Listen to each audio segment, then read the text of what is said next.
Hi friends, தியானம் செய்வதன் மூலம் கிடைக்கும் நன்மைகள் பற்றி தான் பார்க்க போகின்றோம். தியானம் செய்வதன் மூலம் முழு விழிப்புணர்வு அடைந்த நிலையில் மனதை ஒருநிலைப்படுத்தலாம். சாந்தம், மன அமைதி, மகிழ்ச்சி, நல்ல உடல்நிலை, அதிக ஆற்றல், நேர்மறையான உறவுகள், வாழ்வில் நிறைவு இவற்றினை நீங்கள் தேடுகின்றீர்களா? அழுத்தமும் கவலையின்றி வாழவும் நீங்கள் விரும்புகின்றீர்களா? சரி, தியானத்தின் மூலம் இந்த அத்தனையும் இவற்றையும் விட அதிகமான பயன்களையும் நீங்கள் அடையலாம். தியானம் செய்வதன் மூலம் உங்களது உடல், மனம் மற்றும் ஆத்மாவிற்கு நல்ல பலன் தருகின்றது. ஆழ்ந்த தூக்கத்தில் கிடைக்கும் ஓய்வினை விட தியானத்தில் கிடைக்கும் ஓய்வு அதிகம். மனம் புத்துணர்வுடன் மென்மையாகவும் அழகானதாகவும் ஆகின்றது.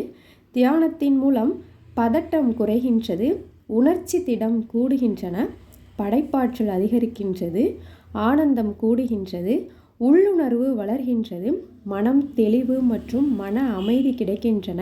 பிரச்சனைகள் சிறியதாக தெரிவதால் கோபம் குறையும்.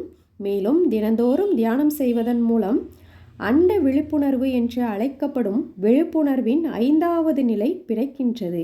இந்த நிலை தன்னையே பிரபஞ்சத்தின் பகுதியை உணர வைப்பதாகும். இதன் பற்றிய தீமைகள் பற்றி பார்க்கலாம்.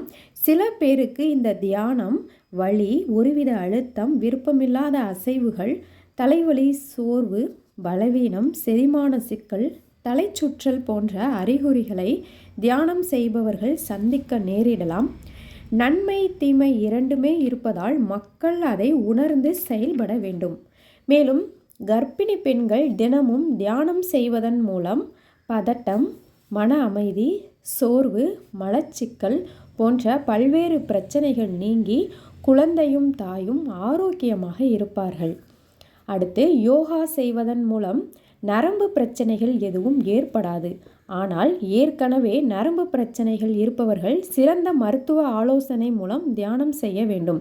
இந்த தியானம் செய்வதற்கு சிறந்த நேரம் அதிகாலை.